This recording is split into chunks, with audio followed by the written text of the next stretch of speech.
Bueno, damos a nombre del equipo, damos la bienvenida a este seminario de inicio de un proyecto FIC, que es la continuación de un proyecto anterior que veníamos trabajando como equipo, el cual está en este caso enfocado a mejorar y dar estrategias de adaptación al cambio climático para la agricultura campesina. Y antes de comenzar, nos gustaría poder darle unas palabras a don Fernando Verdugo, quien nos ha apoyado desde el inicio de esta idea de proyecto hace 4 años atrás y dado los éxitos que hemos podido lograr como equipo, ha seguido el apoyo y queremos darle nuestro más sincero agradecimiento y obviamente al gobierno regional que también ha seguido confiando en nosotros como equipo, como universidad y darle las palabras para poder comentar un poco cómo se viene el tema político, cómo lo visualiza él, todo esto que se está trabajando como proyecto.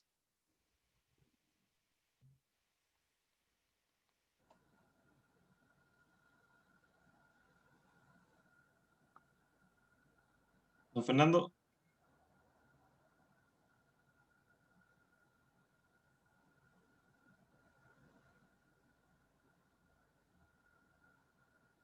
¿aló?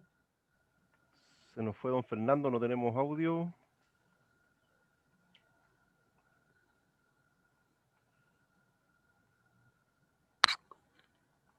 Parece que se Ahí desconectó, se está Víctor, se le tiene conectando. querido la señal. Ah, ya, perfecto. Ahí lo anuncias y le damos la palabra. Don Fernando, ¿me escucha?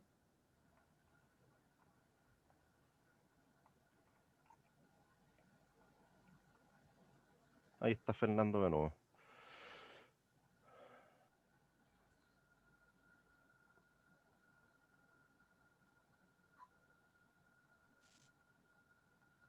Ahí está. Don Fernando, ya como sin audio. Sí, ahí Ahí sí, estoy. ahí lo escuchamos. Escuchamos Disculpen sus los palabras. conexión, producto. Sí, les pido disculpas por los errores de conexión, pero voy viajando a Rancagua a cumplir con los deberes del core y solo quisiera saludarles fraternalmente, agradecerle al equipo de la Universidad de Chile por el trabajo que están haciendo. Interés en este trabajo es por dos cosas fundamentales, porque hacían posible el acercar el conocimiento de punta hoy día que hay en materia de adaptación al cambio climático a la pequeña agricultura familiar campesina y en segundo lugar, porque esto, como lo conversábamos con el equipo, ha roto un paradigma que se creía como cierto, de que la gente en definitiva, por una cuestión cultural nomás, no, no asume los desafíos de la tecnología. Y lo que hemos encontrado es que cuando acercamos a la agricultura, los agricultores la asumen con esperanza. Esto nos motiva a seguir apoyando este tipo de iniciativas. Y les quiero contar que en el futuro esperamos que este programa, este FIC, sea uno de los que sirva de base para el trabajo con los agricultores y agricultoras de la región de O'Higgins, en un proyecto de largo plazo que estamos construyendo con cooperación china. Ya les podremos contar de eso, pero yo creo que allí se abren esperanzas para nuestra gente. Así es que nada más quiero saludarlos a todos y darles las gracias por haber insistido en este proyecto y sacarlo adelante por nuestra gente. Muchas gracias. Muchas gracias, don Fernando, por las palabras y por la confianza. Y estaremos atentos a ese proyecto que suena muy interesante para todos, sobre todo para los pequeños productores con los que estamos trabajando. Así que muchas gracias. Voy a dar inicio al proyecto entonces.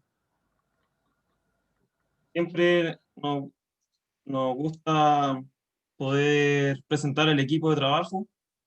Esta vez nuestro director del proyecto, el profesor Óscar Seguel, académico de la Facultad de Ciencias Agronómicas de la Universidad de Chile, junto con el profesor Cristian Kremer, también especialista en riego, el profesor Rodrigo Callejas, especialista en riego y en tecnologías de control del riego, el profesor Mauricio Galleguillos, también académico de la universidad, especialista en teledetección, y nosotros, el equipo de trabajo de exalumnos y ahora profesionales de la universidad, que quien le habla como coordinador de proyecto, Brian Baeza, que ya lo conocen varios, como ingeniero de terreno, visitando agricultores, capacitando, Chris Bustamante y Helen Osorio también, especialista ahí de la parte de administración, pero también con mucho apoyo en terreno y en el apoyo de investigación y estadística. Y por supuesto, Andrés Ceballos, ingeniero en recursos naturales, pero también especialista en SIC, que nos ha ayudado en todo lo que es el uso de las imágenes satelitales y la interpretación para poder darle una correcta transferencia tecnológica hacia los productores. Bueno, esta imagen yo creo que se ha ido repitiendo cada vez más a lo largo de los últimos años, de un tranque seco de la temporada pasada, debido a la falta de agua.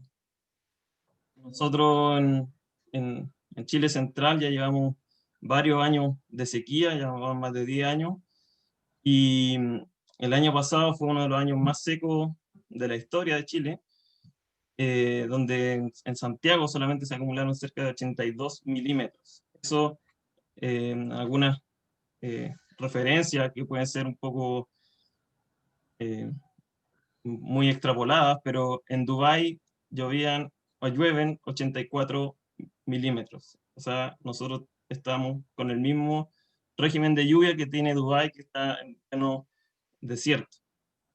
Eh, por lo tanto, es importante empezar a hacer conciencia. Yo creo que cada vez eso se ha ido aumentando. Las precipitaciones no dejan ajeno a nadie y vemos cómo claramente han ido disminuyendo desde el 2009, sobre todo, muy notorio, y vemos cómo el 2019 fue uno de los años más secos, y este año, a pesar de que las lluvias en junio daban algo de esperanza, el resto del año no ha llovido más, y por lo tanto seguimos en un año seco, no tan seco como el 2019, pero bastante seco todavía. ¿Cómo ha ido esto afectando a la región de O'Higgins, que es el lugar de impacto donde estamos nosotros trabajando? Ha ido disminuyendo notoriamente el caudal del río Cachapoal, y si uno compara con el déficit de precipitación del 2012-2013, un 50% de las comunas, o sea, perdón, del déficit déficit de precipitaciones, y eso se tradujo en una emergencia agrícola en 22 comunas de las 33. El año 2018-2019, con un 77% del déficit de precipitaciones, y con el 33%, es decir, todas las comunas de la región de O'Higgins con emergencia agrícola por la falta de agua. Y vemos aquí como claramente un 75% de reducción a lo que era normal en el río Cachapoal.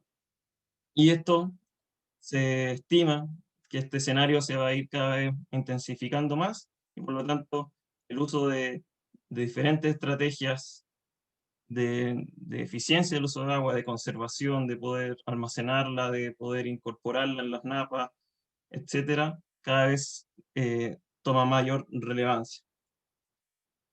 Estos son los datos de este año, son datos del FDF con Agromet. Vemos la comparación del déficit de precipitaciones comparado con el 2017, que fue un año relativamente lluvioso dentro de este periodo de sequía, y vemos cómo este año claramente prácticamente todas las comunas de la zona central están con déficit de precipitaciones. Por lo tanto, la sequía sigue, la lluvia de junio si bien sirvió, no fue lo suficiente como para ser un año normal. Y en este contexto, la Universidad de Chile, a través de su Centro Regional de Estudio Agropecuario o Agronómico, la UCHILE-CREA, ha estado trabajando en los últimos 15 años en acercar y validar las diferentes tecnologías para mejorar la gestión del riego, y se han validado estas tecnologías de una manera práctica, de manera de poder transferir esta información que a veces es un poco abstracta para los agricultores en herramientas prácticas, utilizando equipos TDR, de manera de después transformar esa información o esos datos en información, generando imágenes de los bulbos de mojamiento, de manera de tomar mejores decisiones, el uso de las ondas de capacitancia conectada con la telemetría, de manera de poder generar decisiones mucho más rápidas respecto a lo que hay que hacer con el riego, validaciones con equipos de medición de planta, como la bomba de tipo Cholander, la estación climática, que siempre es una ayuda para poder ir verificando cómo ha estado el clima. Una de las cosas más importantes es la capacitación y la transferencia tecnológica de manera continua, con asistencia 24/7, en donde siempre se está apoyando a los agricultores y no solamente se hacen charlas de capacitación, sino que hay un real acompañamiento a lo largo de los años de proyecto. Ya en el último tiempo, la incorporación de imágenes satelitales, que es una información, por suerte, por ahora gratuita, que nos permite tomar mejores decisiones de cómo instalar los equipos, realizar algunos manejos agronómicos enfocados en los campos, y ya en el proyecto anterior también incorporando modelación del balance hídrico, de manera a poder cuantificar la huella hídrica real que estamos teniendo en los diferentes cultivos. Como nuestro proyecto ha estado principalmente trabajando siempre en altos y cítricos de la región de O'Higgins.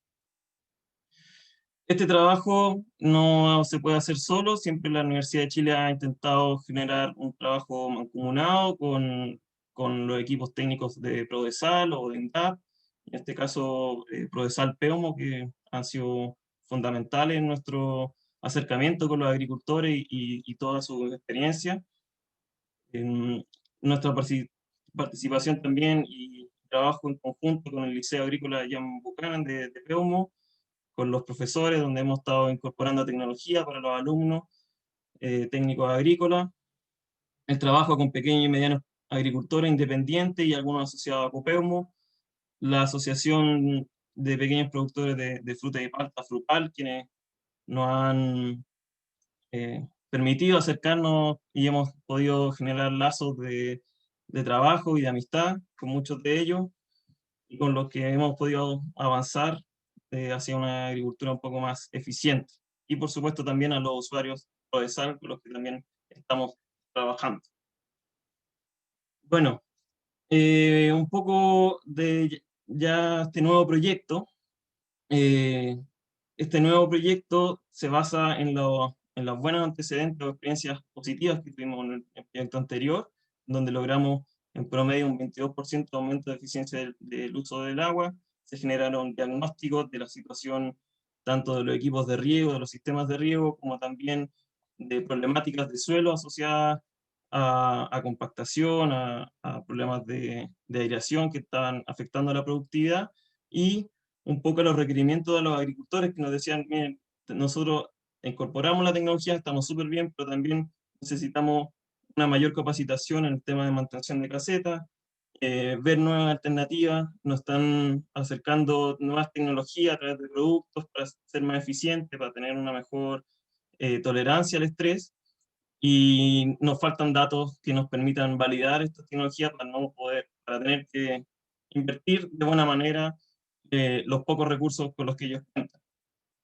Y en ese sentido se postuló la continuación de este proyecto, donde en el primer proyecto podemos generar un libro de optimización del riego en palto y cítrico con los 3 años de experiencias, y en este nuevo proyecto vamos a aumentar la cobertura.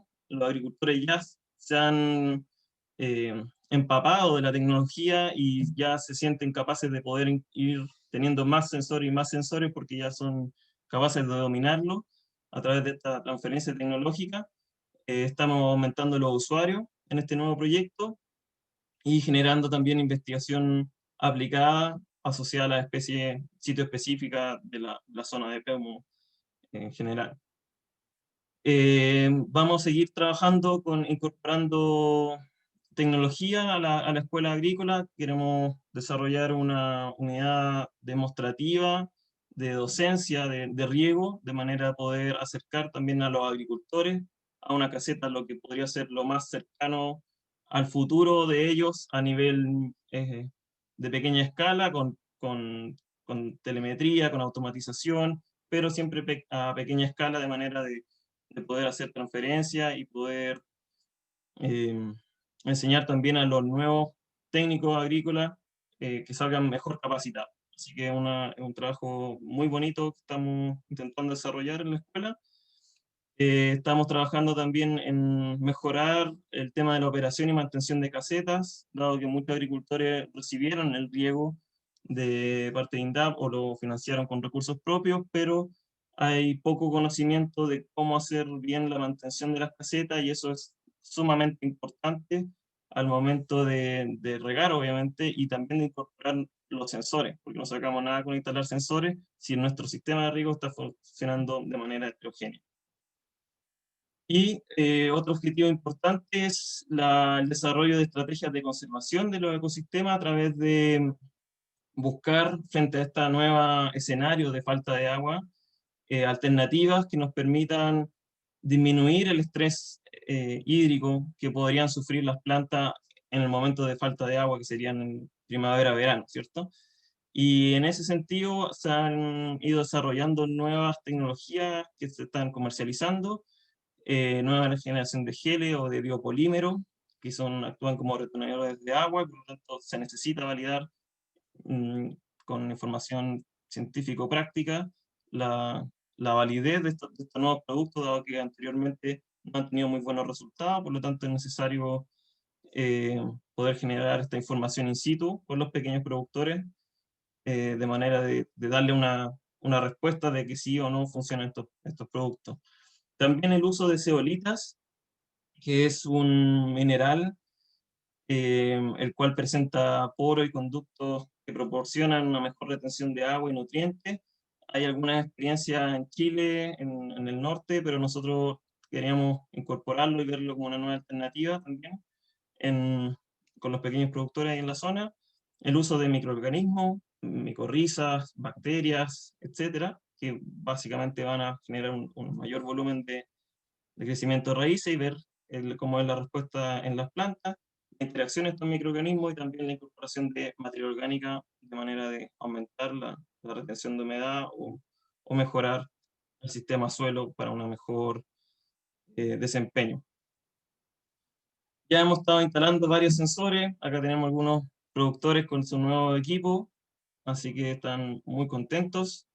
El tema de la nueva estrategia, se han montado ya 2 ensayos bastante ambiciosos en cuanto a tratamiento y a trabajo, pero creemos que es necesario ese trabajo para poder validar estas nuevas tecnologías, y se está trabajando con plantaciones de palto nuevas y de palto adulto, de manera de buscar diferentes estrategias de incorporación de las enmiendas y ver la respuesta también en plantas recién instaladas y también en plantaciones adultas. Se está trabajando, como les mencionaba, con zeolitas, con biopolímero, ya sea sólido o soluble, algas, micorrizas, la interacción del biopolímero con micorrizas, bacterias y ácidos húmicos también con algunos microorganismos. Víctor, ¿Sí? ahí muéstrale la foto de la zeolita, que está interesante como producto. Es una ceniza volcánica que la procesan, la dejan molida a un gramaje bien particular, y en este caso se aplicó haciendo esa pequeña zanjita, o como aparece abajo, en la taza de plantación de una planta nueva, para dejar concentrado el efecto. Vamos a ver qué tal resulta de eso. No sé si va a haber colonización de raíces o no, la primera experiencia en la que tenemos la oportunidad de estar probando este material, que no es nada más que un mineral, pero tiene ciertas propiedades, como explicó Víctor. Sí, eso acá ven ustedes las dos diferentes estrategias. Primero, en el huerto adultos ponen una zanja concentrado, de manera que esperar que las raíces vayan colonizando, y acá ya se incorpora directamente en el hoyo de la plantación, de manera de que la planta rápidamente crezca con este material que debería tener un periodo largo, por lo tanto debería acompañar la planta por lo menos unos 5 o 6 años desde su plantación. Y estamos, claro, es nuestras primeras experiencias, así que estamos muy entusiasmados en ver estos resultados. ¿Qué es lo que se busca con esto? Es diferentes vías de mitigación frente a la falta de agua, ya sea a través de aumentar el volumen de suelo explorado con los microorganismos básicamente, o incluso con la micorriza, o el ácido húmico la micorriza, aumentar el volumen de raíces, de manera que cuando falte agua, la planta tenga mayor cantidad de raíces para poder suplir esa falta de agua o poder buscar el agua de mejor manera, aumentar la retención de humedad con zeolitas o con el biopolímero, y quizás también mejorar algunos, se asocian el tema de la alga y algunos microorganismos, mejorar la tolerancia al estrés también eh, a través de la vía hormonal o a través de estimulaciones ya a nivel más fisiológico, a nivel de planta. ¿Y qué es básicamente lo que se busca a través de estos ensayos? Es simular situaciones de falta de agua, condiciones que se generan cada vez más frecuentes, y el año pasado tuvimos periodos de corte de agua importantes, 2, 3 semanas, muchas veces en algunos campos, y lo que ocurre normalmente cuando la planta se riega está en condiciones felices, ¿cierto? Y se genera el corte de agua y el estado hídrico de la planta empieza a disminuir, la planta no necesariamente se va a estresar, pero ya empieza a resentir la falta de agua, y a medida que va pasando el tiempo, esto empieza a generar un estrés en la planta, luego regamos, y ese estrés no necesariamente va a ser, o sea, ese riego va a hacer que volvamos a un estado hídrico óptimo. Muchas veces la planta queda en condiciones muy eh, paupérrimas, por así decirlo, en donde no se alcanza a recuperar completamente, por lo tanto su estado hídrico ya parte más bajo. ¿Qué es lo que se busca con las enmiendas, con estas diferentes estrategias? Es ampliar este estado hídrico lo mayor posible, este estado hídrico óptimo, y que cuando se empiece a reducir, sea mucho más tarde que en la condición de testigo.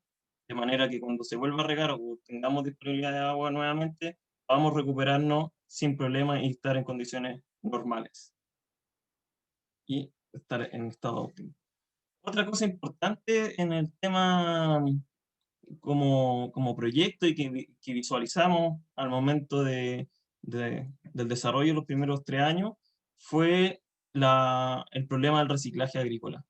Hay mucha contaminación, muchos campos que terminan quemando la basura, y por lo tanto eso obviamente es un daño para el planeta, y estamos buscando, intentando generar lazos con distintas municipalidades y con distintas empresas de reciclaje, de manera de generar esa gestión y que los agricultores puedan tener una producción más sustentable y no generar contaminación al medio ambiente.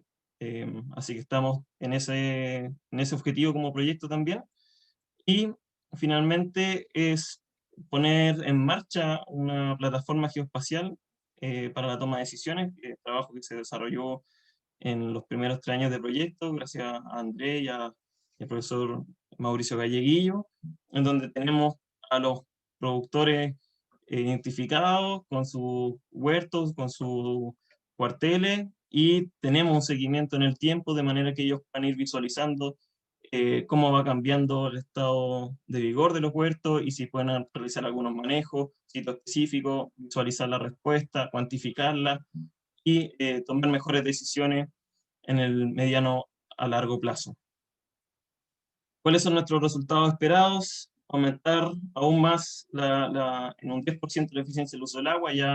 Ya pasamos de un 22% en el proyecto anterior, ahora queremos aumentar un poco más. Creemos que se puede hacer eso con mejorar las casetas de riego, con todos estos manejos agronómicos que estamos proponiendo, reducir con ello el ahorro, el consumo eléctrico, y aumentar la eficiencia monetaria del uso del agua. Esos son nuestros principales objetivos y resultados que estamos buscando en este proyecto. No sé si hay alguna pregunta, duda, si no le doy el pase a Brian para que pueda presentar algunos de nuestros principales resultados del proyecto FIC. Y luego el seminario, la charla del profesor Óscar Seguel, quien ha estado eh, trabajando en el norte en situaciones de sequía y con diferentes enmiendas.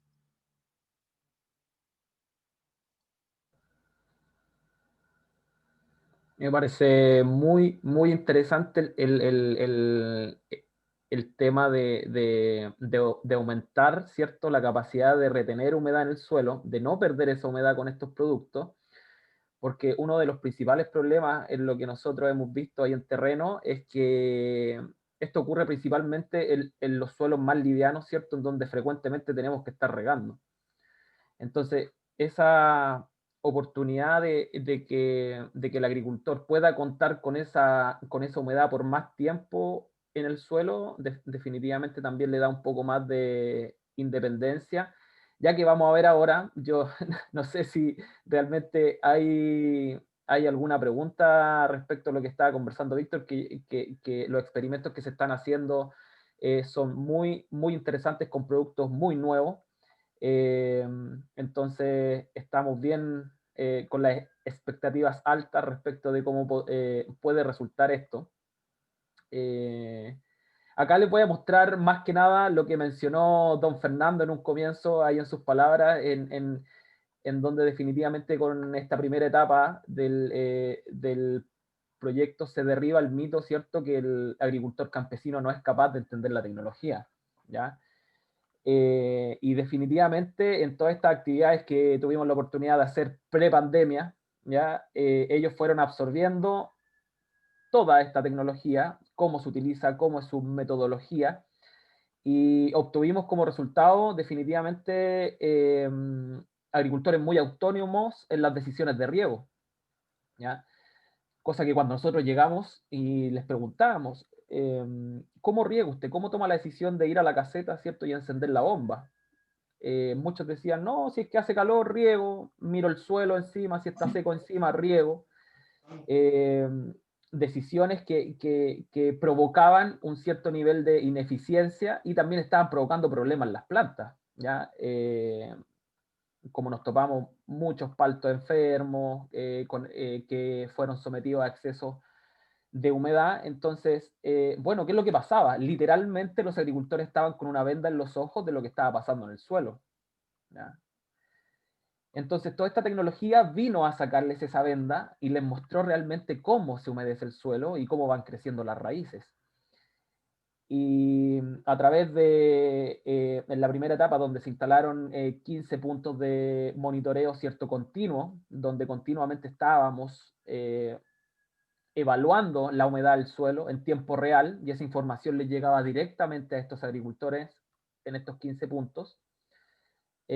Además, 35 tubos de medición puntual, ¿ya? En donde ahí en coordinación con los agricultores teníamos que estar atentos, ¿cierto?, para poder medir justo antes de un riego, ¿ya?, para ver la condición más seca del suelo y si las plantas estaban en una correcta condición. Como ahí mencionaba Víctor, llega un punto en donde la planta ya, para recuperar su estatus hídrico, le cuesta, se podría decir, ¿ya? Entonces, a través de esta tecnología de medición puntual, estuvimos muy en contacto con los agricultores para poder medir antes del riego, en la condición más seca, y por supuesto después del riego, ¿ya?, para poder ajustar tanto el tiempo como la frecuencia, ¿ya? Cada cuánto tiempo tenía que volver a regar, ¿ya?, y cuánto tiempo tenía que tener la bomba encendida, ¿cierto?, para poder humedecer correctamente el suelo.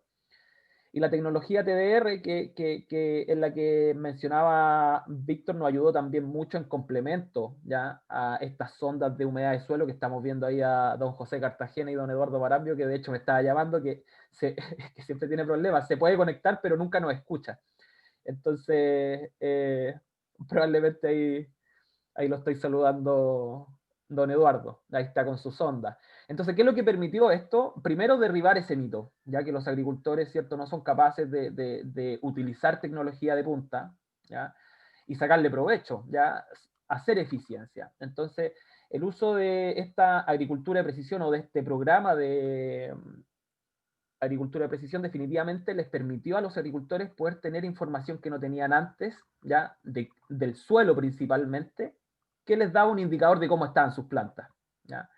Logramos 40 agricultores autónomos en decisiones de riego, ¿ya? Que normalmente estaban tomando decisiones, como les comenté en un comienzo, de acuerdo, no, si hoy día hace calor, voy a regar, y si mañana hace calor, riego de nuevo, y si pasado hace calor, riego de nuevo, y nunca viendo el suelo, ¿ya? Nunca entendiendo cómo funciona el sistema suelo, ¿ya?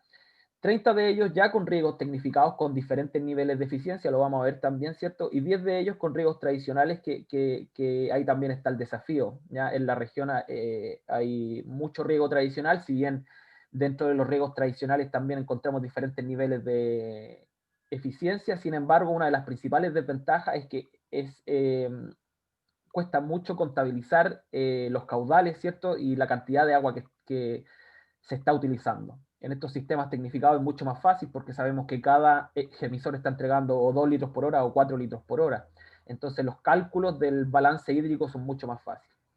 Y por supuesto la transferencia de estos conocimientos no fue solo a los agricultores, sino que también hubieron alumnos en práctica, hubieron muchos tesistas, de hecho ahora en este nuevo proyecto también hay muchos tesistas. Los mismos alumnos de la universidad vinieron a ver a estos agricultores, ¿ya? Se empaparon ahí de la realidad de la agricultura familiar campesina con tecnología, ¿ya? Que no tiene nada que envidiarle también a la agricultura de gran escala, ¿ya? Acá están los alumnos en práctica, de hecho ahí está Víctor con Pablo Fres, tomando algunas imágenes con una cámara térmica, ¿cierto? Otro indicador interesante que estuvimos probando ahí, cómo se comportaba la temperatura de la planta y si era un indicador, ¿cierto?, de su estado hídrico. Ahí está Pablo nuevamente con don Patricio Yáñez, ¿ya?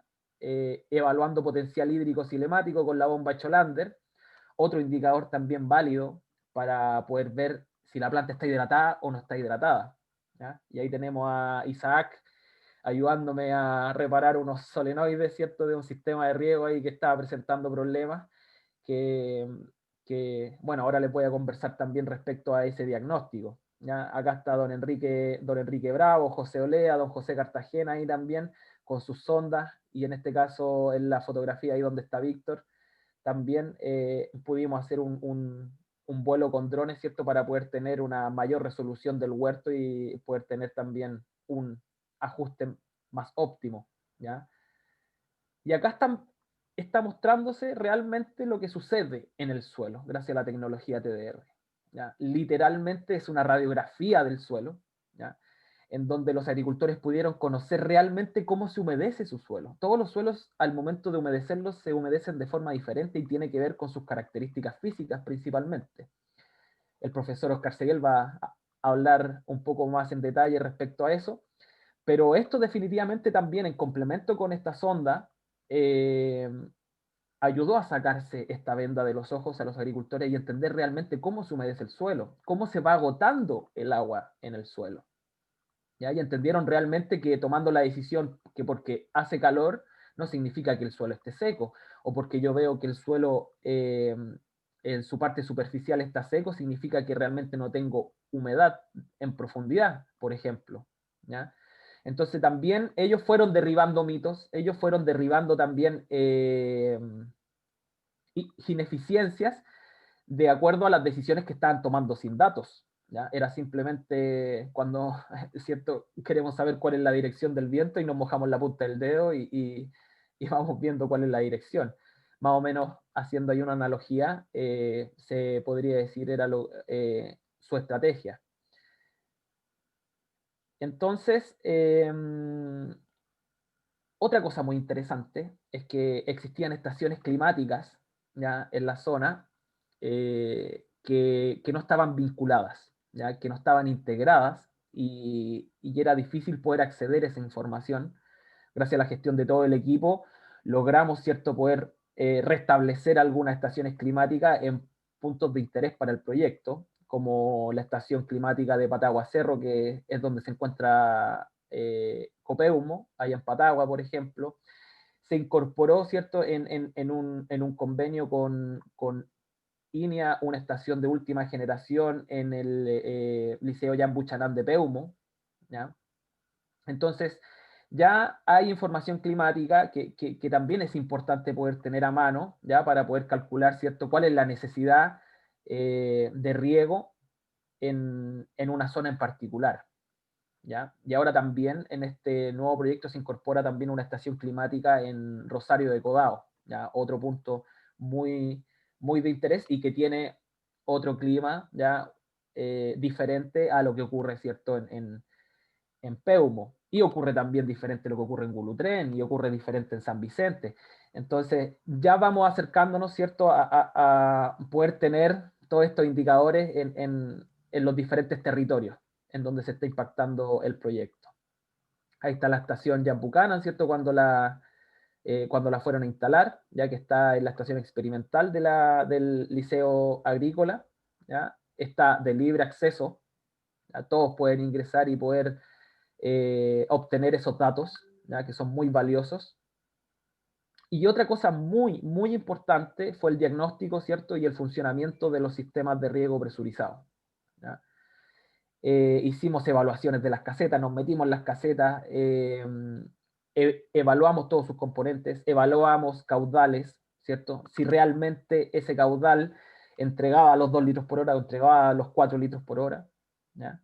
Y por supuesto las presiones también, las presiones manométricas, muy importantes para que el sistema de riego se mantenga de forma saludable, ya que también había ahí eh, un mito, ¿cierto?, que el sistema de riego quizás no necesita mucha mantención, se instaló y funciona así para siempre. Y entonces tratamos de traspasar a los agricultores que un sistema de riego es exactamente lo mismo de lo que ocurre con un automóvil, ya requiere mantenciones, requiere estar pendiente, ¿cierto?, cómo funcionan las presiones, requiere estar atento también al voltaje que está llegando a la bomba, el amperaje que está llegando a la bomba. Entonces, fuimos conversando todas esas cosas y los agricultores también como una esponjita fueron absorbiendo todo esto y se dieron cuenta de muchas cosas, como por ejemplo que muchos sistemas de riego funcionan con presiones bajo las que son recomendadas. Impacta en la cantidad de agua que están entregando las plantas, ¿ya? Ya no están entregando los 2 litros por hora, sino que están entregando 1 litro por hora, ¿ya? Por lo tanto, para poder compensar, ¿cierto?, ese litro que no están entregando, ¿qué es lo que sucede? Aumentaba el tiempo de riego. Eso significa que aumentaba el tiempo que yo mantenía la bomba andando, y la bomba andando gasta energía, etcétera, etcétera, etcétera. Entonces, hicimos un buceo en todas las casetas de riego, ¿ya? También muchos análisis de suelo. Ahí le vamos a dar las gracias nuevamente al profesor Oscar Seguiel, que estuvo ahí con su equipo de trabajo, ¿cierto?, mirando el suelo y haciendo todos los análisis. Y dentro de lo que observamos, las casetas de riego principalmente están trabajando con una baja presión, ¿ya? Esto también provoca algunos desperfectos, como el riesgo de que las bombas puedan cavitar, ¿ya?, debido a un mal diseño de las tuberías de succión, ya de las tuberías que sacan el agua desde la fuente, ya sea una noria, un pozo o un tranque, ¿ya? Los diseños de riego, ya que hay muchos que son muy antiguos, otros más nuevos que no tienen estos problemas, al momento de diseñarlo se diseñaron sectores de riego muy heterogéneos. Entonces tenemos sectores pequeños que trabajan a una buena presión versus un sector de riego amplio donde disminuye la presión y se provoca este efecto de entregar una menor cantidad de agua a las plantas. Lo mismo, una baja precipitación de los equipos, ya estamos hablando de incluso goteros distanciados a más de 1 metro, ¿ya? Entonces los agricultores, ¿qué es lo que pasó? Se van dando cuenta, ¿cierto?, que no humedecen bien el suelo y por lo tanto van e insertan goteros también, ¿ya? Toman un sacabocado, ¿cierto?, y comienzan a insertar más goteros, ¿ya? Y eso va aumentando también el nivel de ineficiencia de estos sistemas. Y sin embargo, lo que nos llevó a la práctica es que el 80% de los riegos tecnificados se entregan en una categoría aceptable y buena, según las categorías de coeficiente de uniformidad de caudales. Y por lo mismo, ¿ya?, debido a que están entregando una menor cantidad de agua, ellos van compensando, ¿cierto?, con un mayor tiempo de tener la bomba andando, ¿ya? Y ahí está, ¿cierto?, esta clara imagen en donde en el primer gráfico, en el eje Y tenemos el caudal, ¿cierto?, donde en el gráfico izquierdo tenemos cómo funciona un gotero de caudal regulable, ya que son estos goteros que tienen una cabecita roja que uno al girarlo puede entregar una mayor cantidad de agua. Los agricultores muchas veces son buenos para poder incorporar estos goteros, pero tienen una desuniformidad increíble en la cantidad de agua que están entregando. A una planta le pueden entregar incluso ahí más de 25 litros por hora y a la planta que está al lado le pueden entregar menos de 10 litros por hora. ¿Ya? Entonces, la intención siempre es poder entregar, ¿cierto?, la misma cantidad de agua a todas las plantas. Entonces, en ese transcurso, los agricultores se fueron dando cuenta de ciertos errores que cometieron en la práctica, y también ellos entendieron que es importante invertir, ¿cierto?, en poder mejorar, ¿ya?, debido a que eso le está provocando ineficiencia, ¿ya? Y en el gráfico de la derecha podemos ver cómo funciona un gotero autocompensado, ¿ya? Que significa que autocompensa, ¿cierto?, las diferencias de presión, a pesar que yo tenga diferencias de presión en el sistema de riego, ¿cierto? El gotero autocompensado viaja, ¿cierto?, ahí en los 4 litros por hora de forma muy, muy pareja, ¿ya? Lo cual me da a mí una tranquilidad, que a esta planta le están llegando los 4 litros, a la que está ahí le están llegando los 4 litros, y a la otra también. Y así en toda la superficie de los sectores de riego.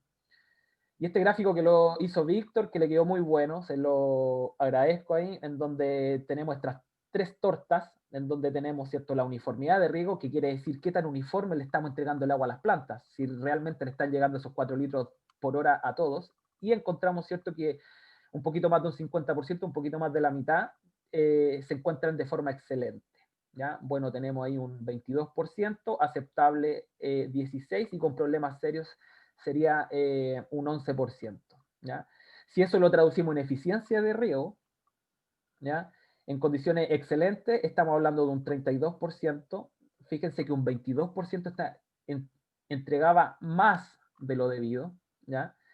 Y también muchos entregaban menos de lo debido. Entonces, habían de ambos bandos, ¿ya? Y un 14%, ¿cierto?, también una mínima parte que estaba en condiciones inaceptables, ya menos de un 80% de nivel de eficiencia. Y acá está el tema de la presión. Si bien podían compensar, ¿cierto?, con una mayor cantidad de tiempo de riego, pero la mayoría, un 75% de los sistemas de riego está trabajando con baja presión, ¿ya? Y eso no tiene que ver con el manejo del sistema de riego por los agricultores, sino que tiene que ver más con el diseño, ¿ya? ¿Se puede mejorar? Sí, se puede mejorar. Requiere inversión de los agricultores también, ¿ya?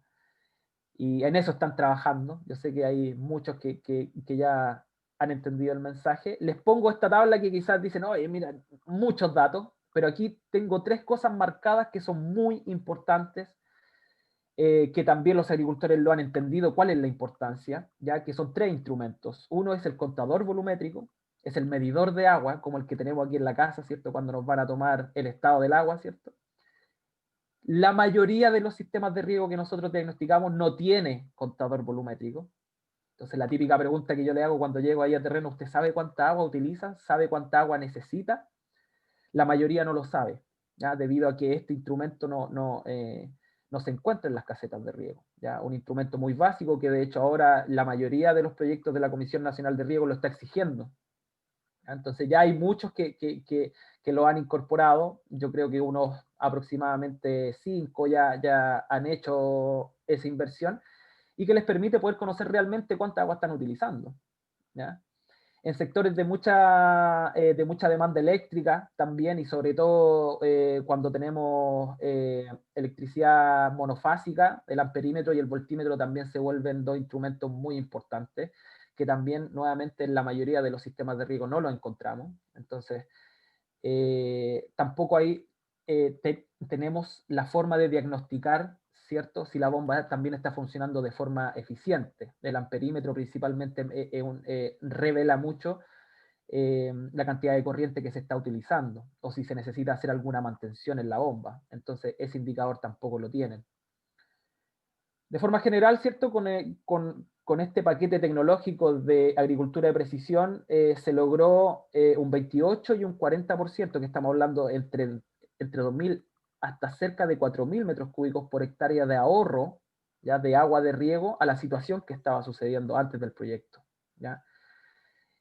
El 28% ocurrió en la primera temporada y el 40% en la segunda temporada de proyecto. Fíjense que en la primera temporada también se logró un 85% de que estos 40 grupos de agricultores, ¿cierto?, disminuyeran su consumo de agua. ¿Ya? Mientras que en la segunda temporada un 96% de ellos redujo su consumo. ¿Ya? Y esto no solo significa que, ok, estamos siendo eficientes con el uso del agua, pero también estamos siendo eficientes con el uso de la energía. Como dice también este último indicador, esto permitió un aumento de la eficiencia del uso del agua, ¿cierto? Entre un 23 y un 30%, una reducción del consumo eléctrico de también hasta un 23%, ¿ya? Y un aumento monetario del uso del agua entre un 22 a un 35% con respecto a la situación anterior, ¿ya? Entonces, a todas luces, el mito se derriba definitivamente, ¿ya?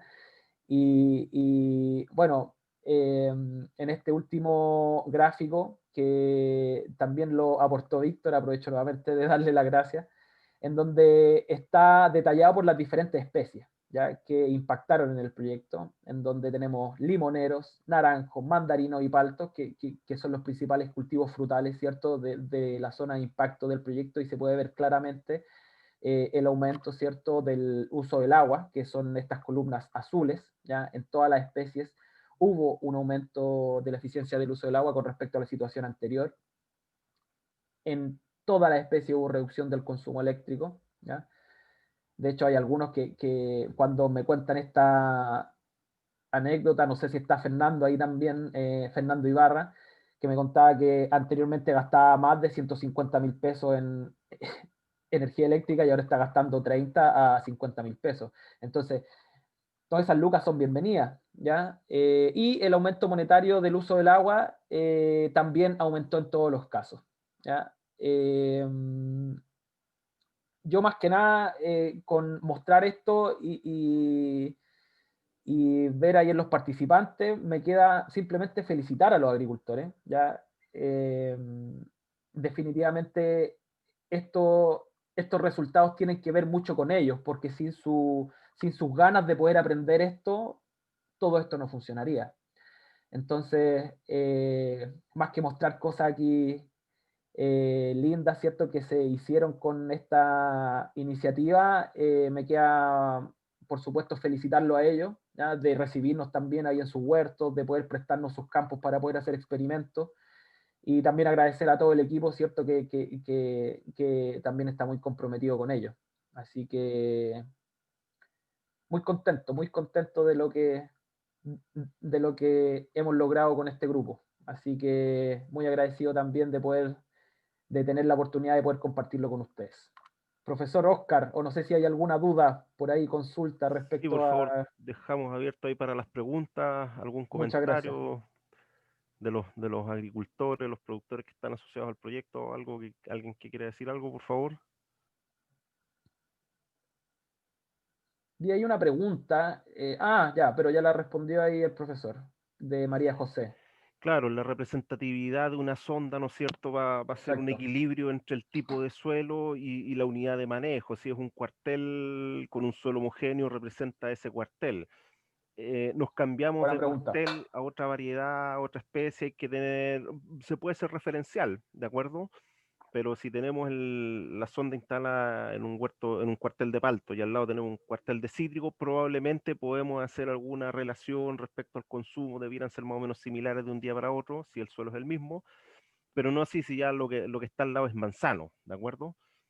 Y en un campo donde un agricultor tenga sus sensores, su sonda en un huerto de palto, el vecino, si está bien colindante y tiene paltos también, obviamente se va a poder guiar por su vecino, ¿no es cierto? Poder ver cuáles son los consumos que está teniendo, los criterios de riego para empezar a aplicarlos también.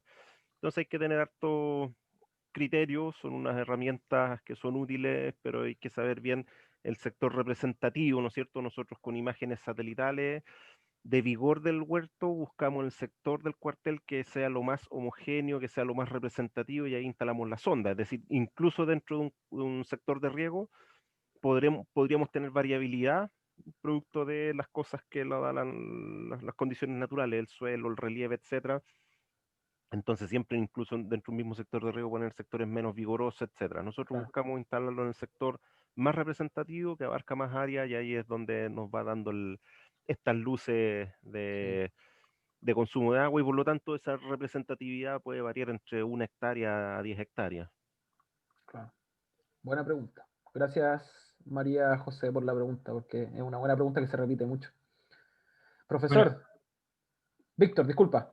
damos inicio a la segunda y última parte de este seminario con la presentación del profesor Óscar Seguel, resultados obtenidos de un proyecto en el norte, que ya la situación de sequías ha sido mucho más grave y donde se han tomado diferentes manejos agronómicos para poder enfrentar esta sequía en otros frutales, pero que podría ser interesante de evaluar y de poder observar cómo se comportaron y cómo se comportan las diferentes estrategias. Así que le doy el pase acá al profesor para que haga su charla de manejo agronómico para enfrentar la sequía.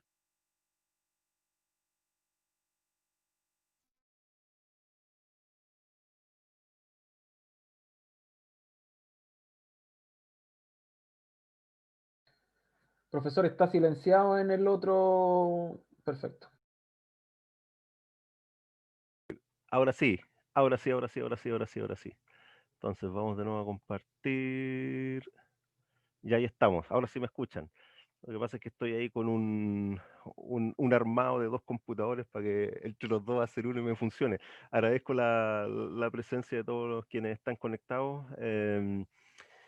Un poco de reflexión, ¿no es cierto?, respecto a lo que hemos conversado hasta ahora. Por una parte es usar nuevas tecnologías, ¿no es cierto?, todo lo que es la alfabetización digital de los agricultores, que sí se puede, lo hemos demostrado como Universidad de Chile en otros sectores, no sé, Rodrigo Calleja ha trabajado con productores de Capel, que los han logrado también meter a este sistema de monitoreo continuo. Y nosotros en este proyecto, ¿no es cierto?, en la primera parte, que de a poquito estamos avanzando en esta capacitación de los productores para que entiendan la interpretación de la información que entregan las sondas, donde ellos se dan cuenta de la importancia que es tener esta sonda en buen estado, funcionando bien, haciéndole el seguimiento para que en algún momento estas cosas, estos proyectos no son eternos, la sonda falla, el agricultor diga, ok, la tengo, ya es hora de renovarla, vale la pena hacer la inversión, se paga sola, ¿no es cierto?, esta inversión en una reparación, en una sonda nueva, etcétera, y van saliendo nuevas alternativas. Del primer proyecto, ahí las fotografías se veían los famosos EnviroScan, ¿no es cierto?, que queda un poquitito expuesto al ambiente, que hay que estarle cambiando la sílica. Ahora ya estamos instalando las Drill and Drop, que son mucho más selladitas, más robustas, ¿no es cierto? Aguantan mejor las condiciones ambientales. Vamos a ver en el largo plazo cuántos años aguantan, pero de todas maneras es algo que conviene, se justifica, se paga solo. Pero por otra parte, recuperando prácticas antiguas como lo era la aplicación de enmiendas orgánicas, y por eso tenemos montados estos 2 ensayos. Y en este tema de las enmiendas orgánicas e inorgánicas, ¿no es cierto?, tenemos algunos biopolímeros, tenemos la misma zeolita, que es un mineral, pero el asunto, el concepto de aplicar enmienda, que antiguamente se hacía, y por un tema de intensificación agrícola, que nos faltan los tiempos, cada vez la estábamos haciendo menos, dejamos olvidadas prácticas y hoy día las estamos recuperando. Pero existe toda una evolución interesante al respecto también, en el sentido que originalmente empezamos a recuperar la aplicación clásica de guano, compost a lo sumo, pero hoy ya estamos en una etapa en la que estamos aplicando enmiendas orgánicas a base de ácidos húmicos, ácidos fúlvicos, ¿no es cierto? Y una tercera generación ya, que son enmiendas biológicas, ¿no es cierto? Em, que permiten ir generando una sinergia entre la materia orgánica natural del suelo y estos organismos que estamos aplicando, para generar mucha más actividad de raíces. Lo mismo con los biopolímeros, que originalmente tenían efectos nocivos para la salud, después se fueron mejorando, pero todavía técnicamente no funcionaban bien, y hoy día estamos en una tercera generación ya de biopolímeros que no tienen riesgos para la salud. que no tienen efectos negativos hacia la planta, etc. Entonces, por eso este conjunto de prácticas que les presentó Víctor en 2 ensayos, huerto nuevo, huerto adulto, y que a futuro iremos conociendo algunos resultados. ¿Cuál de ellas va a ser mejor? En realidad las cosas son todas complementarias, lo que queremos es comprender cómo funciona una u otra para saber la mejor estrategia en función del tipo de suelo. Pero bueno, estamos hoy día concentrados en lo que es un cambio climático también, una menor disponibilidad de agua, y por eso voy a hablar de algunos resultados que obtuvimos en la cuarta región, contextualizando que la sexta y la cuarta son bastante diferentes, pero que igualmente se enfrentan a esta menor disponibilidad de agua. Ahí está la zona de este proyecto, ¿no es cierto? Cómo se genera este microclima por el río, por el estar encerrado entre los cerros, ¿no es cierto? Una zona de alta humedad. Estas vueltas del río generan que en San Vicente, en Peumo, tengamos una buena disponibilidad de agua, napas freáticas que están a cierta profundidad, asequible, pero que no implica que empecemos a tener conflictos de interés por el uso del agua, el agua superficial, y ahí es donde hay que hacer una buena gestión, y es la obligación hoy día hacer una buena gestión del agua como un proceso de valorización de nuestro producto, ¿de acuerdo? Ahí está la gran ventaja. Tenemos acá el histograma, ¿no es cierto?, de las precipitaciones y las temperaturas en la zona de Peumo, donde en general tenemos un buen balance muy positivo, para decir, no tenemos falta de agua. Sin embargo, la distribución dentro del año hace que todas las lluvias nos caigan en invierno, cuando no la necesitamos, cuando no hay demanda atmosférica, y nos falta en el verano. Entonces, de ahí que tenemos que tener el sistema de almacenamiento, conducción de agua o bombeo, y por ende o complementariamente el sistema de riego tecnificado, para evitar situaciones como la que ha estado viviendo fuertemente en la zona norte, ¿no es cierto? Cada vez con estos ciclos de sequía que van siendo más recurrentes, más intensos, y que lleva a abandonar huertos, y que nos deja también, por ejemplo, con sectores abandonados y otros que se siguen regando, pero en condiciones de suelo no óptimas. De ahí el uso de las enmiendas para ir adaptando este suelo a las necesidades, los requerimientos de los cultivos, y evitar situaciones como esta, ¿no es cierto? No quisiéramos llegar, como en la cuarta región, a tener puesto el letrero ahí de la Comisión Nacional de Riego que me financió un sistema de riego que después lo único que queda es el huerto cortado a tocón, en total abandono. Son ineficiencias económicas en las que incurrimos por no tomar las medidas a tiempo, y en la sexta región estamos a tiempo, con la experiencia ganada en el norte, estamos a tiempo de ir tomando las medidas. Parte de ello es lo que estamos colaborando con este proyecto, parte de ello va a ser también a través de los ensayos, los resultados de los ensayos que vamos a tener con enmiendas orgánicas, de tal manera de lograr este concepto, manejarse dentro de lo que es la condición óptima de humedad para la planta, entre la capacidad de campo y no más. Ya el diagnóstico decía que teníamos algunos agricultores que sobreregaban, no más que eso, porque también empieza a generar hipoxia, falta de oxígeno hacia el sistema raíz, y por ende descenso en los rendimientos. Y eso es sorprendente para muchos agricultores, incluso en la cuarta región donde falta tanta agua, agricultores sobreregaban y se sorprendían que al regar menos, con menos agua, obtenían más rendimiento. Lo manejamos hasta un punto de reposición, un umbral de riego, el 50% del agua aprovechable, o el umbral que nos fijemos, seguramente 30% en palto, que es más sensible, porque de ahí el rendimiento cae linealmente por incremento en el estrés hídrico, ¿de acuerdo? Por déficit de agua, hasta, o en algún momento, en algún punto, empezar a tener una alta resistencia mecánica para la exploración de raíces. Entonces la idea no es regar ni en exceso ni en carencia, y para eso hay que conocer cómo funciona la planta, y el agricultor tiene que ir entendiendo un poquitito esa dinámica, esos ciclos, en función del tipo de cultivo que tiene. Eh, Nuestros asociados en el proyecto, si bien principalmente son muchos con cítricos, con palto, tenemos algunos también son de instalar en manzano, tenemos uno con sandía. Avisamos al tiro que los vamos a ir a dejar caer a la época de cosecha de las sandías para probar qué tal. Y lo que yo quiero conversar un poquito hoy día es los resultados que obtuvimos en la cuarta región, que fue financiado por FIA. Ahí está el logo de la Fundación para la Innovación Agraria. Y el proyecto era la estrategia agronómica de gestión del riego que permite aumentar productividad y sustentabilidad. Ojo, la sustentabilidad de estos sistemas frutícolas frente a una sequía, frente a un proceso de aridización. El equipo técnico está conformado por Francisco Alfaro, Charlotte Hardy, pero la mente detrás de todo esto era nuestro colega Nicolás Frank, que está acá abajo. Lamentablemente él falleció, así que tuve que yo asumir la dirección en estos 3 escenarios, ¿de acuerdo? 3 escenarios que tienen distintas estrategias. Como esto va a quedar grabado, después le pueden pegar una mirada un poco a las ideas que están acá abajo. Cuando tenemos una sequía absoluta, la primera condición, ocupar podas y enmiendas para poder enfrentar una situación en la que no vamos a tener agua, cero agua.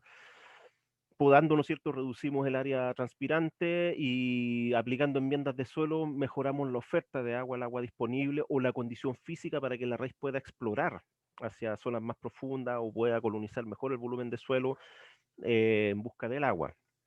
Para el caso de déficit hídrico, restricciones hídricas, se pueden hacer estrategias de secamiento parcial de raíces, riego deficitario controlado, que voy a mostrar algunos resultados que son interesantes, de manera de en ciertos momentos al cultivo bajarle el suministro de agua para, manteniendo el rendimiento, mejorar calidad y consumir menos agua. Y finalmente, cuando hay buena disponibilidad de agua, no por tener buena disponibilidad vamos a sobreregar, ya vimos que también genera un efecto negativo, por ende hay que optimizar el riego a través de proyecto Peumo, ¿no es cierto?, con el gobierno de O'Higgins, censuramiento con sondas, pero en este caso el proyecto que hicimos en el norte fue usando distintas estrategias para disminuir las pérdidas. Y que para el caso de Peumo o la zona de acción de nuestro proyecto que estamos inaugurando hoy, resulta interesante porque existen algunas herramientas, existen algunas prácticas que pueden ser interesantes. Voy a comenzar primero hablando de este desecamiento parcial de raíces, ¿no es cierto? Tenemos el agua restringida y por lo tanto necesitamos hacer cierta restricción y esa restricción se hace en ciertas épocas de la fenología del cultivo. Muchos de ellos, o para todos ellos, rige el principio de que existe en la formación del fruto, una vez que cuaja el fruto, un proceso de división celular, y esa parte es extremadamente sensible a la sequía, por lo tanto no puede faltar el agua en esa etapa, división celular. Pero una vez que se logró la división celular, el resto va a hacer crecer el fruto, y por ende ahí en esa parte final del desarrollo del fruto se pueden hacer ciertas restricciones con riego deficitarios, o derechamente desecamiento parcial de raíces. Esto lo hizo Sebastián Munizaga, alumno, hoy colega en UBA de Mesa, ahí en Ovalle, cerca de la ciudad de Ovalle, donde el desecamiento parcial de raíz implica ir cambiando la manguera de un lado a otro para que la planta que está por el lado seco sense un estrés, envíe una señal a la parte aérea que genera un cierre parcial de estoma. Y con el cierre parcial de estoma, el cierre parcial permite el flujo, el intercambio de gas, el flujo de salida de agua en menor proporción, no afecta el intercambio de gas y por ende hay menor consumo de agua, manteniendo actividad metabólica y fotosintética. Entonces ese es el desecamiento parcial, se va cambiando de lado a lado con respecto a uno que tiene un riego normal. Y el riego deficitario derechamente es poner un emisor de la mitad del caudal para poder tener menos riego en relación al control que se riega normalmente. Potencial de tallo que indica el estrés de la planta, mientras más abajo la curva peor, obviamente el control es el que anda mejor regado, pero los otros dos, si bien en ciertas épocas generan diferencias, la mayoría del tiempo, como ya esto se aplica a partir de envero, este manejo más estresante, de ahí para adelante la planta se va poco a poco aproximando a una condición en que va a empezar a entrar en receso, en que empieza a bajar la demanda atmosférica y por lo tanto no se generan diferencias tan fuertes. Y si bien en la asimilación sí se ve un poquitito más de diferencia, los dos tratamientos que tienen algún nivel de estrés, el desecamiento parcial de raíz y el riego deficitario, se ven por debajo de la curva azul que se regó bien, finalmente no hay tantas diferencias en lo que es, por ejemplo, masa de racimo o rendimiento. De hecho, se ve un mayor rendimiento en el desecamiento parcial de raíces con respecto al control, que se regó bien. Se regó bien, ¿no es cierto?, dentro del criterio climático, con una estación climática, aplicando un K sub C, pero como en la zona norte los suelos son bastante complicados, restringidos, la planta nunca logra un desarrollo del follaje perfecto y por ende ese K sub C queda sobrevalorado. Entonces se tiende, en base al K sub C del libro de literatura, a sobreregar un poquito. Entonces el desecamiento parcial de raíces cumplió el objetivo y además hubo un ahorro de un 21% de agua, es decir, un quinto del agua de la temporada la ahorramos aplicando estos manejos a partir de envero.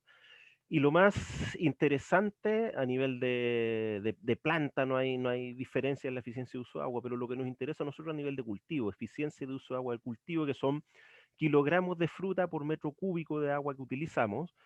En las dos estrategias de restricción hídrica logramos una mucho mayor eficiencia de uso de agua respecto al control. Esto va a ser una valorización a futuro para los productores para poder entregar un producto con una huella hídrica que diga yo estoy contribuyendo al medio ambiente a no sobregastar el agua. ¿De acuerdo? Eso que se hizo en vid se aplicó en olivos, pero solamente como riegos deficitarios, ¿de acuerdo? En dos niveles. Ahí está la tesista, Limbás, que hoy día también colega.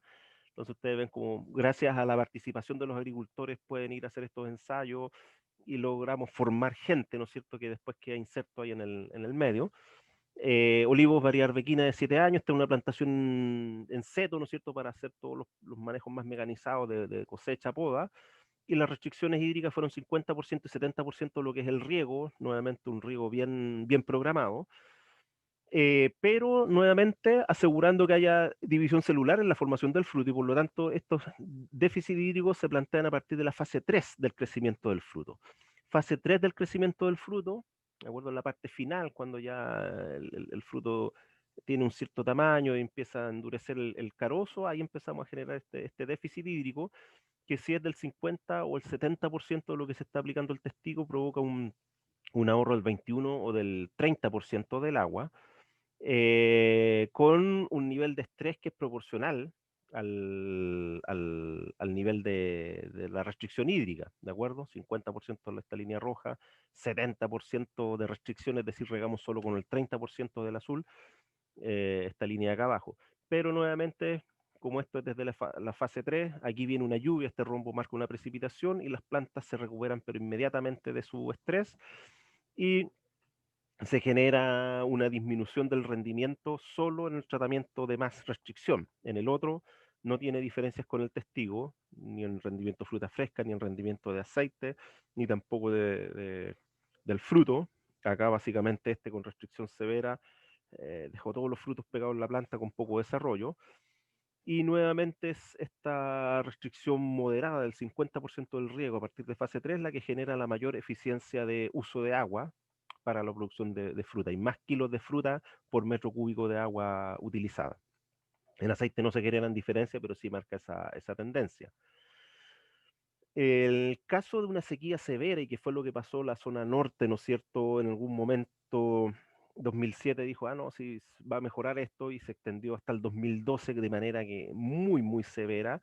Muchos huertos cerraron, pero cuando vienen sequías estas de un año o hay una restricción hídrica y en cierto momento sabemos que, a partir de este momento podemos generar una restricción, no vamos a afectar el rendimiento. Incluso podríamos cortar el riego absolutamente pensando en salvar el huerto esta temporada y que al otro año se recupere, que han sido estos últimos años mucho más irregulares, un año normal o casi normal, otro muy seco, normal, muy seco, etc. Entonces aquí se realizaron diversos manejos, simulando la sequía severa en vid, en olivos, en palto, ahí están los nombres de los tesistas, donde está separado por factor, ¿no es cierto? Si podamos, mientras más intensa la poda, menos follaje transpirando, por lo tanto más ahorro de agua. Si aplicamos ácidos húmicos, mejoramos la retención de agua, el agua disponible dentro del suelo, por ende hay una mezcla de estos ácidos húmicos con y sin ácido húmico versus bacterias que generan una fijación de nitrógeno atmosférico, una estimulación del crecimiento de raíces. Aquí estaría el testigo equivalente a este de acá, sin poda, sin enmienda, sin nada. Y vamos a tener uno con ácido húmico, otro con bacteria y otro que tiene ácido húmico y bacteria. Y la mezcla de manejos de poda con enmiendas orgánicas, por ejemplo, 50% poda con enmiendas de ácido húmico, todo esto integrados en mega ensayos. Para el caso de las podas severas, en el caso del palto se hace en poda Atocom, la poda más alta, más grande, la de 80% una poda Atocom, y en la de 50% se dejan algunas ramas para que pueda rápidamente renovarse la biomasa y pueda la planta seguir haciendo fotosíntesis y empezar a recuperarse. No es lejano a la realidad en Peumo.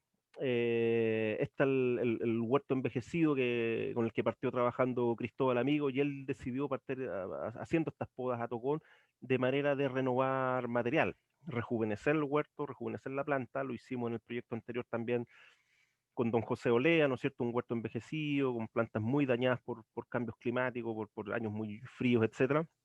Partimos haciendo una poda fuerte, con eso renovamos biomasa.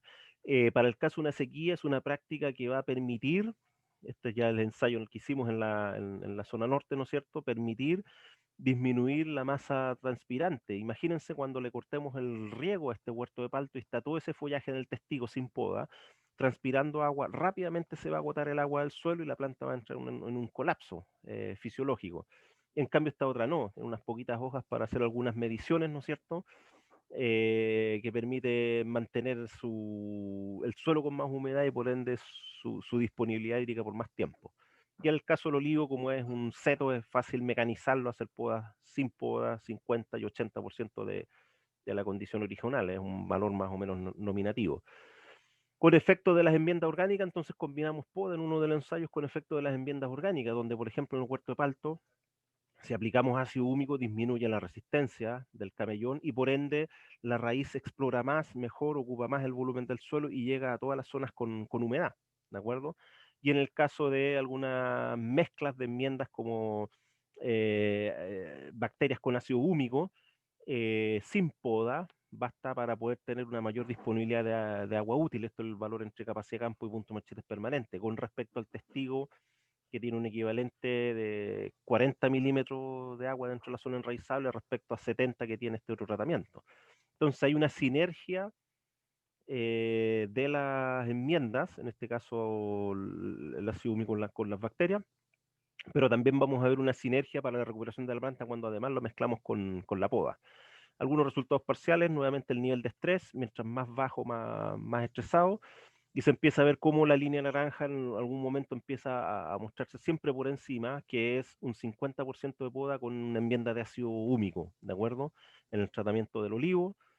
No es mayor la diferencia cuando hablamos de la vid, indistintamente del tratamiento, todas las plantas se ven estresadas respecto al que se siguió regando normalmente. No aclaré eso, esta línea punteada roja es uno donde no se aplica sequía, se sigue regando normalmente, todos los demás se les cortó el riego y no se regó más en el resto de la temporada. Y en el caso del palto, la clave parece estar en el nivel de poda. Las líneas de mismo color se reflejan en intensidades de poda. Las líneas celeste, azul de acá abajo son las que no se podó, no se poda y por ende entra en un estrés hídrico muy severo y los niveles de poda van ayudando a aliviar el estrés de la planta que se asimilan más a la que está bien podada. Aquí pido disculpas, se me ocurrieron las claves de los tratamientos. Obviamente cuando uno corta el riego y además aplica poda severa, el rendimiento se afecta. En el caso de olivo es una proporción el rendimiento final a la intensidad de poda, sin poda, 50% poda, 80% poda, respecto al regado. Ya el hecho de cortarle el agua genera una pérdida de fruta y esta planta que no se podó probablemente queda resentida para la temporada siguiente. Si bien aquí logro sacar un rendimiento, eh, hay que ver qué pasa el año siguiente. Entonces aquí tenemos una proporcionalidad de rendimiento en función de la poda. En la vid fue más una mezcla, ¿no es cierto? Aquí está la poda severa y sin enmienda, pero se va mezclando cuando tenemos poda sin poda, poda 50%, poda 50% con ácido húmico. No hay mayor diferencia y aquí está el control regado. Y en el caso del palto que se hace en estas podas a tocón, el rendimiento se me da a piso, y la poca fruta que quedó en estos que están sin poda se me deshidrata, una fruta de muy mala calidad respecto a la que va a rebrotar desde acá, que esta foto es de la temporada siguiente, ¿de acuerdo? La planta que no tuvo poda sigue resentida, sigue con problemas de recuperarse, no así la que tuvo esta brotación. Entonces aquí está lo interesante. ¿Qué pasó al año siguiente, cuando ya volvemos a establecer el riego de manera adecuada?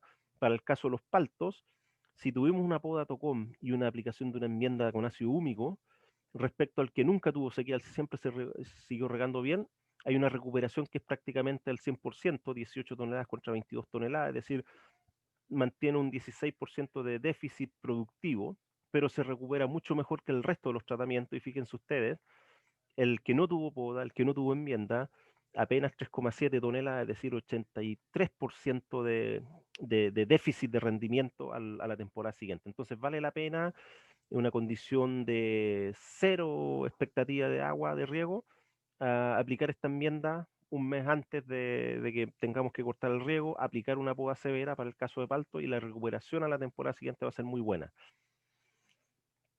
Para el caso de la vid, Nuevamente, un tratamiento que es 50% de poda con la enmienda de ácido húmico genera una recuperación que es prácticamente igual a la del tratamiento que siempre fue regado. Y aquí van dando luces que pasa, como cada especie se enfrenta de manera distinta. Fíjense ustedes las que tuvieron enmienda, ácido húmico con bacterias, todavía la temporada siguiente mantienen un efecto negativo. ¿Por qué? Porque aquí la señal de las enmiendas fue decir, oye, hay buena condición física, explora y absorbe agua. Estas plantas que no tuvieron poda, pero que tuvieron la enmienda orgánica, se resintieron más que la que simplemente se dejó ahí, botada. Así es que ojo con las estrategias. Pero de todas maneras, poda, enmienda orgánica, una muy buena solución para el caso de la vid. Y los olivos ese año nos entraron en año off, de acuerdo, no hubo rendimiento, estaban muy añeros, así que no pudimos evaluarlo.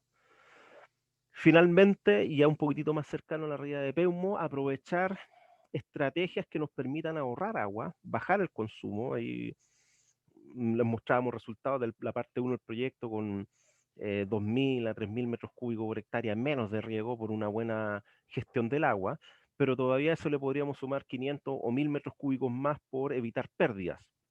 Y parte de esas pérdidas pasan por ejemplo, hacer usos de coberturas en follaje arriba o usos de mulch en superficie. Mulch que permitan evitar el golpe de la radiación directa y por lo tanto la evaporación directa, permitan almacenar agua, mantener agua, permitan incorporar nutrientes, si es que este mulch es orgánico, después cuando se empieza a descomponer empieza a incorporar nutrientes, impide la germinación de maleza, una gran ventaja al impedir que no llegue luz ahí, ¿no es cierto? Debajo del mulch la semilla queda inactiva, etcétera. Respecto a no aprovechar el mulch, que incluso en laderas podemos tener riesgos de erosión. Entonces hay un primer ensayo que lo hizo Nicolás Alarcón sobre huerto de olivos, ocupando mulch de alperujo, y después el de Andrés Domingo con diversos manejos en vid, pero que lo vamos a extrapolar a la realidad de Peumo. Aquí está el alperujo, la industria olivícola genera llamémosle pasivo ambiental, ¿no es cierto? En altas dosis, bueno, aquí lo están compostando con el resto de poda, entonces tenemos que estar un año manejando ese material hasta que se composte y recién empezar a tirarlo. Pero nosotros dijimos, ok, probemos qué pasa si realmente se intoxica la planta, genera algún efecto negativo y lo tiramos fresco, ¿de acuerdo? En equivalentes de materia seca, nosotros dijimos como el alperujo fresco es más agua, le aplicamos una dosis un poquitito mayor que cuando el alperujo está compostado, el alperujo viejo le vamos a llamar, para el alperujo nuevo 30-90 metros cúbicos por hectárea, que resultaron en materia seca en torno a 7 a 22 toneladas de materia seca por hectárea. Para el que está compostado, que le vamos a llamar alperujo viejo, 20 y 60 cubos por hectárea, algo así como 8 o 24 toneladas de materia seca.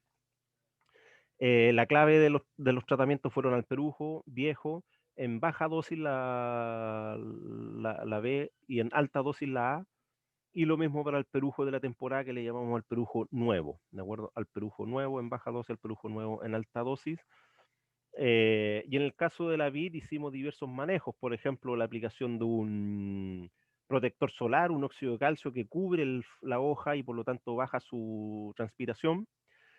Usos de mallas, acá no teníamos tanta disponibilidad de material vegetal, así que pusimos mallas plásticas, y la famosa malla sobre la canopia para bajar la radiación directa. Estamos hablando de una cuarta región, una zona que tiene mucha radiación.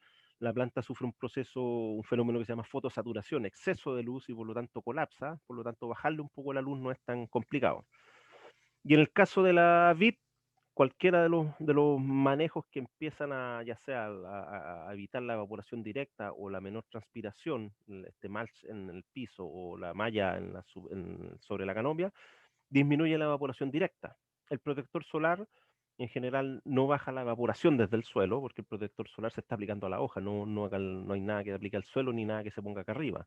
Así que no hay mayor diferencia con el testigo. Pero lo interesante es que el protector solar, que es la línea roja, fíjense ustedes, en cualquier ciclo de riego, que se estandarizan todos, que llegan a la misma condición arriba cuando se riega, el protector solar, la curva roja, es el que menos consumo de agua genera a través de los días. Aquí están los escalones que reflejan todos los días hasta que se vuelve a regar, y siempre uno de los que menos consumo de agua tiene, es decir, es efectivo en bajar esa transpiración de la hoja.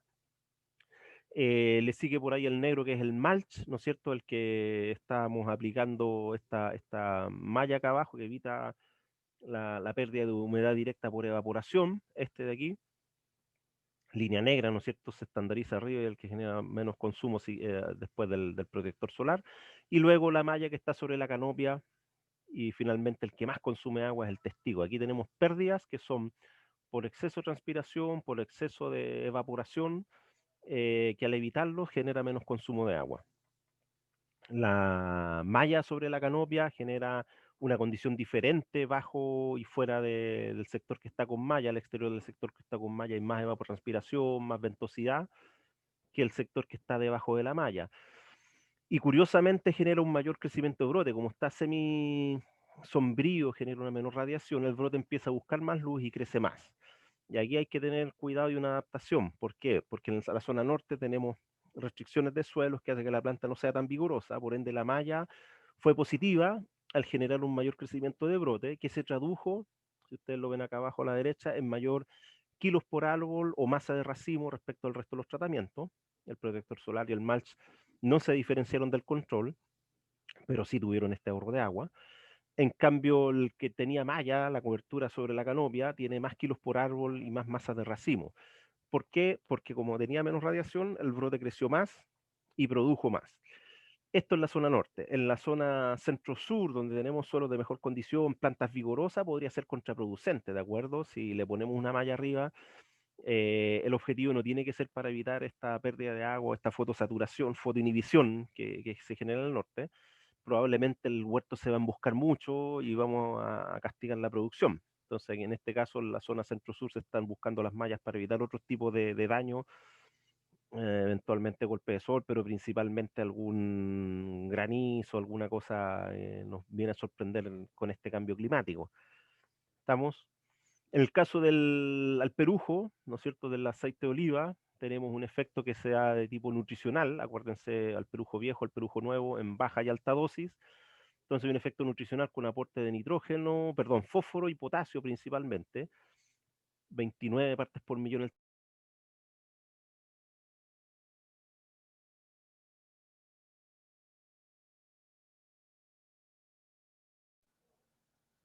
alperujo, sobre todo cuando aplicamos un alperujo estabilizado viejo. Esto en 0,10 centímetros, incluso se empieza a transmitir hacia abajo, hacia los 10 a 30 centímetros. Es decir, se están aplicando ciertos tipos de enmiendas que pueden nutricionalmente hacer aportes, hay que tener cuidado para bajar ciertos aportes de nutrientes, en este caso el potasio. El fósforo en general no nos va a dar problema en estos niveles. Efectos de los alperujos viejos estabilizados, menor densidad aparente que implica más porosidad, mayor cantidad de poros gruesos con respecto al testigo, y el alperujo nuevo que viene muy líquido no genera esos efectos, no fue no fue lo esperado, ¿de acuerdo? Aunque sí hay efectos nutricionales. El resultado es que siempre la presencia de este mulch en superficie genera una menor evaporación, menor pérdida de agua respecto al testigo que tiene el lomo descubierto, el camellón descubierto. En este caso es un suelo arcilloso que tiene esta capacidad de generar ascenso capilar y rápidamente ensanchar bulbo, generar un bulbo mojado amplio y por ende se evapora mucha agua, se pierde mucha agua por evaporación y la bajamos en al menos un tercio. ¿Se fijan? Si aquí esto está en promedio 3, esto está en promedio 2, la bajamos en un tercio. Y los efectos físicos, los efectos nutricionales provocan que tengamos una mayor cantidad de fruta por árbol, kilos por árbol. Si lo estandarizamos al área de sección transversal de tronco, son las barras azules, tienden a ser mucho más parecidas, pero siempre por sobre el testigo. Entonces está ese efecto doble nutricional y de física de suelo que con los ensayos que vamos a establecer nosotros en Peumo vamos a seguir dilucidando, ¿no es cierto?, con toda la batería de enmiendas que estamos aplicando.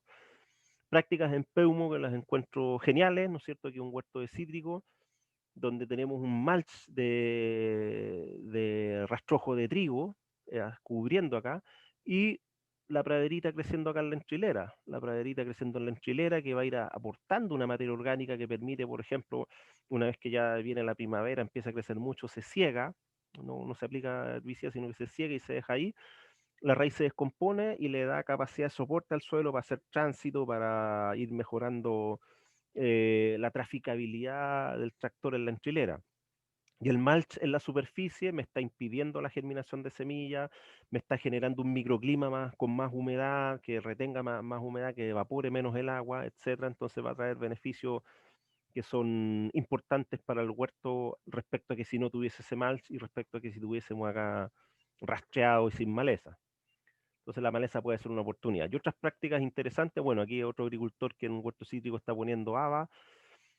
Mientras el huerto está en formación, no se acomplejen en poner cultivos como el haba, que no genera competencia con el cultivo principal, más aún genera aportes nutricionales por la fijación de nitrógeno. Entonces llenen esta sobrehilera de haba, van a tener un producto secundario, dejen crecer la malecita o la vegetación espontánea en la enchilera, después se ciega, etcétera.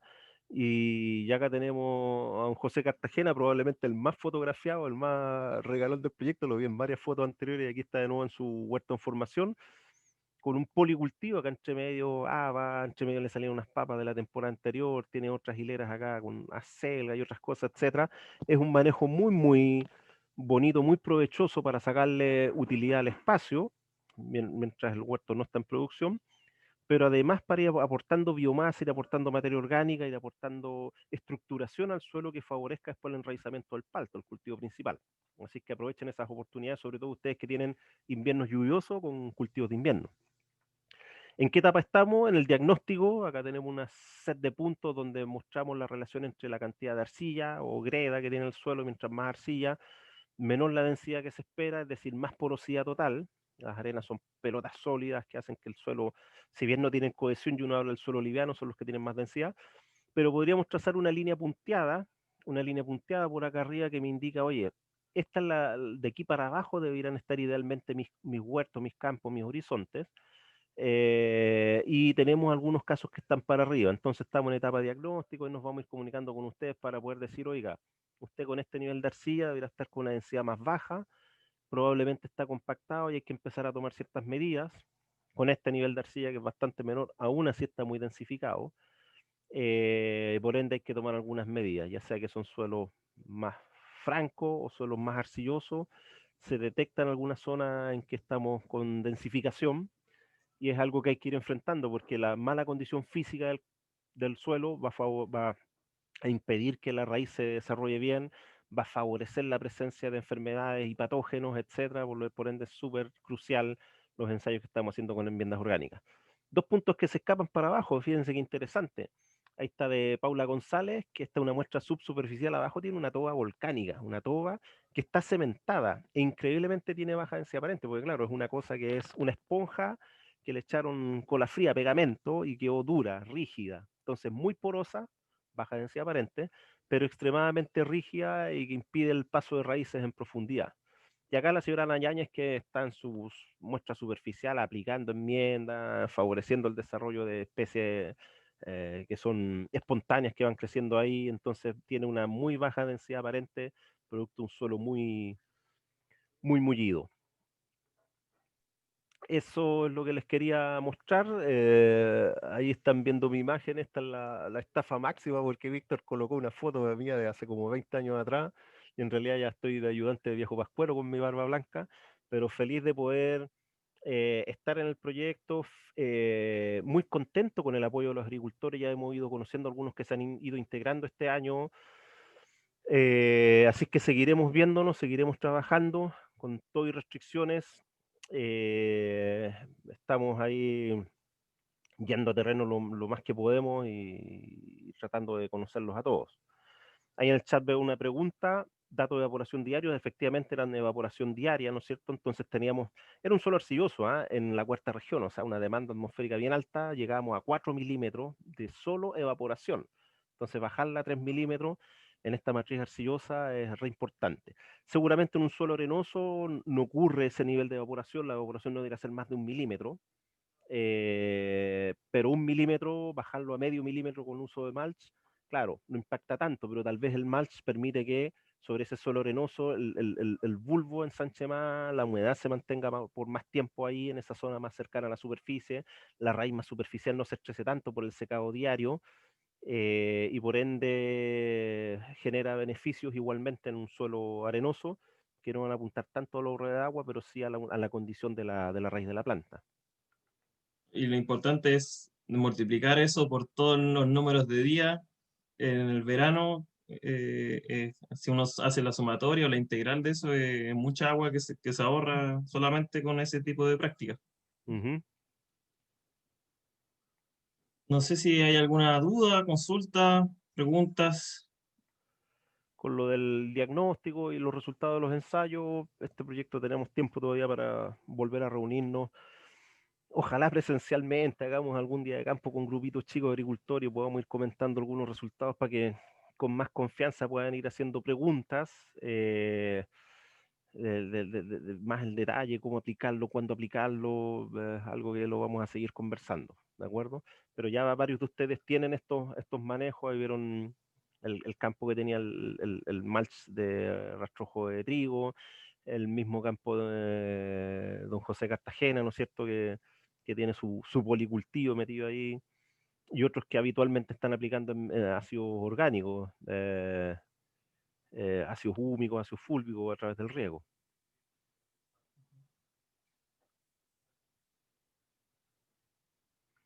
No sé si hay preguntas, comentarios, puede ser al chat o pueden abrir su micrófono y nos dan su impresión. No, yo solamente felicitarlos por el buen trabajo que siempre hacen acá en el territorio. A raíz de los proyectos anteriores también en el GORE nos hemos podido ir dando cuenta que este es un súper buen equipo de trabajo. Ya están súper consolidados acá en el territorio, ya que hay algunos profesionales que viven, ¿cierto?, en alguna de las comunas donde están los beneficiarios, los conocen hace mucho tiempo, así que creo que están haciendo un trabajo súper importante, súper valorable, y me parece súper bien que se sigan financiando estos proyectos para seguirle dando continuidad. Así que felicitaciones a todos por los resultados que han obtenido hasta ahora y nada, pues a seguir adelante. Saludos a todos. Muchas gracias, Carla. Muchas gracias.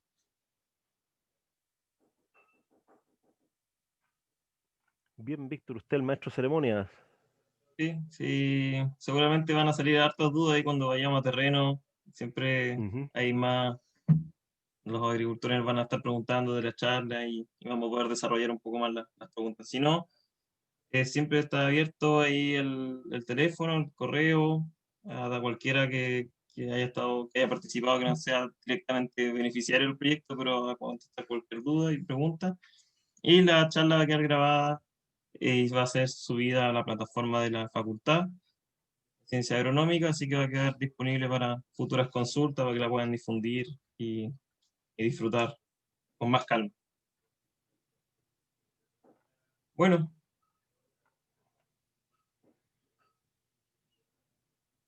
si no hay más preguntas, damos finalizada el seminario y agradecemos nuevamente al gobierno regional por financiar este proyecto y por seguir apoyándonos en nuestra investigación y transferencias tecnológicas.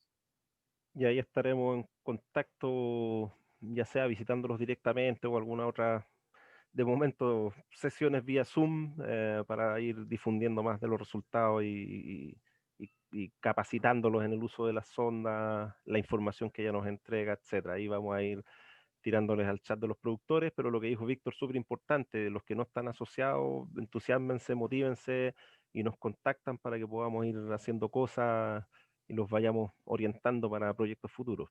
Así que gracias de mi parte y que tengan muy buen día y resto de semana.